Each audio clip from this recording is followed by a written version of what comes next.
जय श्री कृष्ण। राधे राधे। आप सभी को अजा एकादशी की हार्दिक शुभकामनाएं। आइए सुनते हैं अजा एकादशी व्रत कथा। अर्जुन ने कहा, हे पुंडरीकाक्ष, अब आप कृपा करके मुझे भाद्रपद माह की कृष्ण पक्ष की एकादशी के विषय में भी बतलाइए। इस एकादशी का क्या नाम है तथा इसके व्रत का क्या विधान है। इसका व्रत करने से किस फल की प्राप्ति होती है। श्री कृष्ण ने कहा, हे कुंती पुत्रे, भाद्रपद माह के कृष्ण पक्ष की एकादशी को अजा कहते हैं। इसका व्रत करने से सभी पाप नष्ट हो जाते हैं। जो मनुष्य इस दिन श्रद्धापूर्वक भगवान का पूजन करते हैं उनके सभी पाप नष्ट हो जाते हैं। इहलोक और परलोक में मदद करने वाली इस एकादशी व्रत के समान संसार में दूसरा कोई व्रत नहीं है। अब ध्यानपूर्वक इस एकादशी का महात्म्य श्रवण करो। पौराणिक काल में अयोध्या नगरी में एक चक्रवर्ती राजा राज्य करता था। उसका नाम हरिश्चंद्र था। वह अत्यंत वीर, प्रतापी तथा सत्यवादी था। प्रभु इच्छा से उसने अपना राज्य स्वप्न में एक ऋषि को दान कर दिया और परिस्थितिवश उसे अपनी स्त्री और पुत्र को भी बेच देना पड़ा। स्वयं वह एक चांडाल का दास बन गया। उसने उस चांडाल के यहाँ कफन लेने का काम किया, किंतु उसने इस आपत्ति के काम में भी सत्य का साथ नहीं छोड़ा। जब इसी प्रकार उसे कई वर्ष बीत गए तो उसे अपने इस नीच कर्म पर बड़ा दुख हुआ और वह इससे मुक्त होने का उपाय खोजने लगा। वह सदैव इसी चिंता में रहने लगा कि मैं क्या करूं, किस प्रकार इस नीच कर्म से मुक्ति पाऊं। एक बार की बात है, वह इसी चिंता में बैठा था कि गौतम ऋषि उसके पास पहुँचे। हरिश्चंद्र ने उन्हें प्रणाम किया और अपनी दुख भरी कथा सुनाने लगा। राजा हरिश्चंद्र की दुख भरी कहानी सुनकर महर्षि गौतम भी अत्यंत दुखी हुए और उन्होंने राजा से कहा, हे राजन, भादो के कृष्ण पक्ष की एकादशी का नाम अजा है।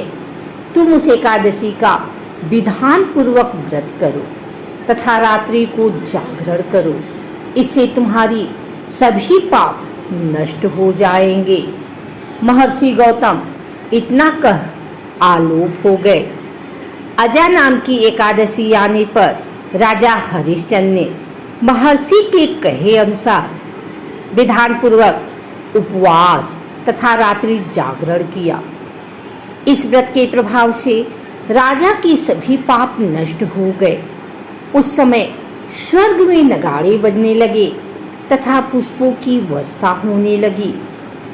उसने अपने सामने ब्रह्मा, विष्णु, महेश तथा देवेंद्र आदि देवताओं को खड़ा पाया। उसने अपने मृतक पुत्र को जीवित तथा अपनी पत्नी को राजसी वस्त्र तथा आभूषणों से परिपूर्ण देखा। व्रत के प्रभाव से राजा को पुनः अपने राज्य की प्राप्ति हुई। वास्तव में एक ऋषि ने राजा की परीक्षा लेने के लिए यह सब कौतुक किया, परंतु अजा एकादशी के व्रत के प्रभाव से ऋषि द्वारा रची गई सारी माया समाप्त हो गई और अंत समय में हरिश्चंद्र अपने परिवार सहित स्वर्ग लोक को गया। हे राजन, यह सब अजा एकादशी के व्रत का प्रभाव था।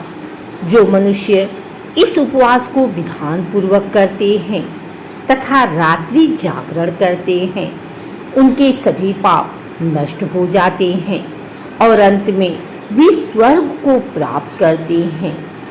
इस एकादशी व्रत की कथा के श्रवण मात्र से ही अश्वमेध यज्ञ के फल की प्राप्ति हो जाती है। मनुष्य को भगवान के प्रति पूर्ण श्रद्धा रखनी चाहिए। जटिल परिस्थितियों में भी जो मनुष्य सत्य का मार्ग नहीं छोड़ते वे अंत में स्वर्ग को जाते हैं। सत्य की परीक्षा जटिल परिस्थितियों में ही होती है। अजय एकादशी के दिन भगवान विष्णु की पूजा की जाती है। इस दिन सुबह जल्दी उठकर स्नान करके पीले वस्त्र धारण करें। फिर भगवान विष्णु की मूर्ति या चित्र स्थापित करके धूप, दीप, नैवेद्य, फूल और फल अर्पित करें। व्रत कथा सुनें, आरती करें और प्रसाद वितरित करें। स्नान और वस्त्र। अजय एकादशी के दिन सुबह जल्दी उठकर स्नान करें और पीले रंग के वस्त्र धारण करें, जैसा कि जागरण में बताया है।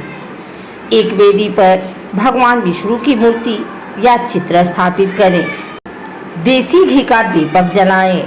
फूल माला, चंदन और तुलसी पत्र अर्पित करें।